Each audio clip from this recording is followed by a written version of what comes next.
Hello everyone, welcome to motivational vibes by Ghanshyam Jha. कैसे हैं आप लोग? तो आज हम लोग बात करने वाले हैं एंगर, गुस्सा यानी कि क्रोध, इसके बारे में। जब कभी भी हम लोग गुस्से में होते हैं या क्रोध में होते हैं तो उस समय हम लोग क्या कर देते हैं ये हमें भी समझ में नहीं आता, क्योंकि उस टाइम पे हम अपने स्टेट ऑफ माइंड में होते ही नहीं हैं।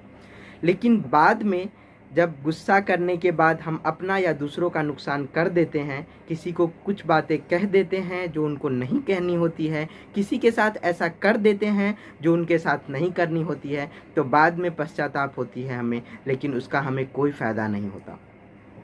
तो मैं बात करने वाला हूँ एंगर मैनेजमेंट के बारे में कि किस तरीके से हम एंगर मैनेजमेंट कर सकते हैं। एंगर मैनेजमेंट के ऊपर डिटेल वीडियो हम नेक्स्ट वीडियो में बनाएंगे, लेकिन आज हम लोग एक छोटी सी कहानी से समझने की कोशिश करेंगे। एक छोटी सी कहानी मैंने पढ़ी जो कि मुझे बहुत ही अच्छी लगी, तो मैंने सोचा उसे आप लोगों के साथ शेयर करूं, क्योंकि उस कहानी से, जो कहानी मैं आपको बताने वाला हूँ, उस कहानी से आपको एंगर को मैनेज करने में बहुत ही मदद मिलेगी। तो कहानी स्टार्ट करते हैं, ध्यान से सुनिएगा। कहानी है एक छोटी सी बच्ची की। कहानी एक छोटी सी बच्ची की। वो एक छोटी सी बच्ची होती है, अपने माँ बाप की बहुत ही लाडली बच्ची होती है। माँ बाप उसे बेहद प्यार करते हैं, बहुत प्यार करते हैं। तो जो छोटी सी बच्ची होती है वो गुस्सैल स्वभाव की होती है, क्रोधी स्वभाव की होती है। उसे छोटी छोटी बातों पे गुस्सा आता है।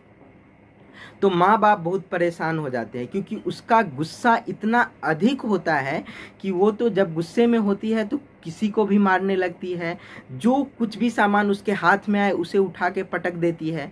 तो उसके माता पिता, उसके मॉम डैड, उसके इस स्वभाव से, क्रोधित स्वभाव से, गुस्सैल स्वभाव से बहुत ही ज़्यादा टेंशन में आ जाते हैं कि ये अब कैसे ठीक होगी।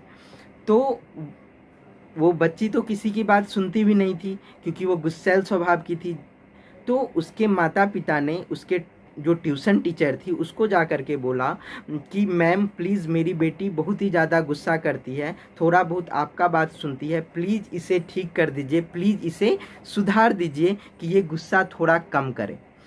तो मैम ने बोला बिल्कुल भी टेंशन की बात नहीं है, आप लोग टेंशन मत लीजिए, लड़की का गुस्सा धीरे धीरे ठीक हो जाएगा, बच्ची का गुस्सा धीरे धीरे कम हो जाएगा, मैं इसके लिए प्रयास करूँगी।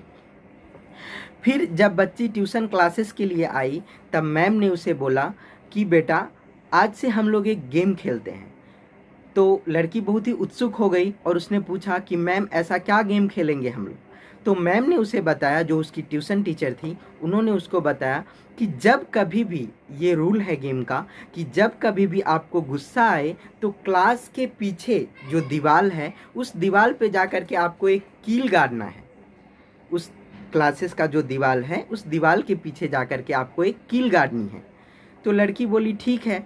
तो पहले दिन लड़की को बहुत गुस्सा आया, छोटी छोटी बातों पे गुस्सा आया। तो जब भी उसको गुस्सा आता था वो जा करके क्लासेस के पीछे दीवार पे एक कील ठोक देती थी। तो कील ठोकती थी तो पहले दिन उसे बहुत गुस्सा आया, तो उसने करीब 10 से 15 कील ठोक दिए। दूसरे दिन भी उसे गुस्सा आया, जितनी बार गुस्सा आया उतनी कील ठोकने जाती थी। फिर तीसरी दिन भी उसे गुस्सा आया, जितनी बार गुस्सा आता था उतनी ज़्यादा कील वो वहाँ पे जा कर के ठोकती थी। फिर छोटी सी बच्ची को एहसास हुआ कि जब मुझे गुस्सा आता है और मैं इतना दूर जा कर के क्लास के पीछे और इतने मेहनत से कील गाड़ती हूँ, तो उससे कम मेहनत तो मुझे लगेगा मैं अपने गुस्से को कंट्रोल कर लूँ। तो उस दिन से वो थोड़े थोड़े अपने गुस्से को कंट्रोल करने लगी और कुछ दिनों के बाद कीलों की संख्या कम होने लगी। जो 15 कील करते थे अब धीरे धीरे 13 करने लगे, फिर 10 करने लगे, फिर 8 किलो पे आ गए। धीरे धीरे धीरे धीरे करते करते 1-2 महीने के अंदर किलो की संख्या 0 हो गई। वो बच्ची बहुत ही खुश हो गई और खुश होकर के अपने ट्यूशन टीचर के पास गई और बोली कि मैम, आज मैंने एक भी कील नहीं गाड़ा, यानी कि आज मैंने एक भी बार गुस्सा नहीं किया। मैम बहुत ही ज़्यादा खुश हो गई और मैम ने उस बच्ची को उसका फेवरेट चॉकलेट दिया और उसको बहुत ही ज़्यादा शाबाशी दी। फिर मैम ने उसे बोला कि देखो बेटा, आपने जितने भी कील गाड़े हैं पीछे, अब एक दिन, जिस भी दिन आपको गुस्सा एक भी बार न आए, जिस भी दिन आपको गुस्सा एक भी बार ना आए, तो उस दिन जा कर के पीछे से एक कील को निकाल लेना। तो लड़की बोली, बच्ची बोली बिल्कुल ठीक है। तो ऐसा ही किया उसने और अपने गुस्से पे कंट्रोल रखा और धीरे धीरे करके 6 महीने 7 महीने के अंदर सारी कीलें निकल गई। बच्ची बहुत खुश हो गई और बच्ची जा करके अपने मैम से मिली और मैम को बोली, मैम मैम मैंने सारी कीलें दीवार से निकाल दी, यानी कि मैंने इतने दिनों तक गुस्सा नहीं किया और मेरा गुस्सा पे बिल्कुल कंट्रोल हो गया है। मैम बहुत ही खुश हो गई। फिर से मैम ने बच्ची को उसका फेवरेट चॉकलेट दिया और बोला और फिर से उसे शाबाशी दी। फिर मैम उस बच्ची को लेकर के उस दीवार के पास गई जहाँ पे बच्ची ने कील ठोका था और बाद में उस कील को निकाला था। फिर मैम ने उस बच्ची को जाकर के कहा, देखो बेटा, आपको इस दीवार पे कुछ नज़र आ रहा है क्या? तो लड़की बच्ची ने बोली, नहीं मैम, मुझे कुछ भी नज़र नहीं आ रहा, क्योंकि इस पे जो भी कीलें मैंने गाड़ी थी वो सारी कीलें मैंने वापस निकाल दी। तो मैम ने उस बच्ची को बोला, नहीं नहीं, एक बार फिर से ध्यान से देखो। तो बच्ची ने फिर से ध्यान से देखा और बोली कि हाँ मैम, मुझे कुछ नज़र आ रहा है। वो उसको ये नज़र आ रहा था कि जो भी कील मैंने गाड़ी थी और बाद में उसे निकाल दिया था, तो दीवार पे छोटे छोटे गड्ढे हो गए थे और गड्ढों के निशान हो गए थे, वो मुझे नज़र आ रहा है।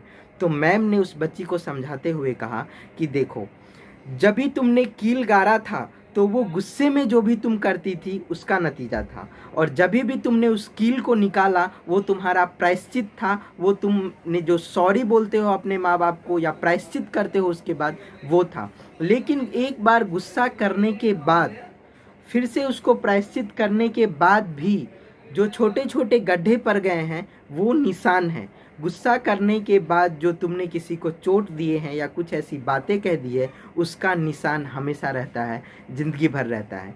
ये बातें उस बच्ची को बिल्कुल भी समझ में आ गई और उसने अपने मैम को प्रॉमिस किया, अपने ट्यूशन टीचर को प्रॉमिस किया, अपने माता पिता को प्रॉमिस किया कि मैं आज के बाद कभी भी गुस्सा नहीं करूँगी। और उसने इस चीज़ का पालन किया और इस चीज़ को बहुत ही हद तक निभाया भी।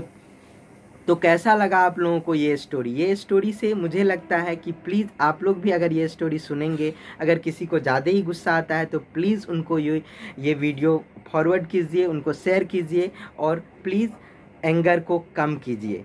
Thank you so much guys, मिलते हैं अगले वीडियो में। Bye bye.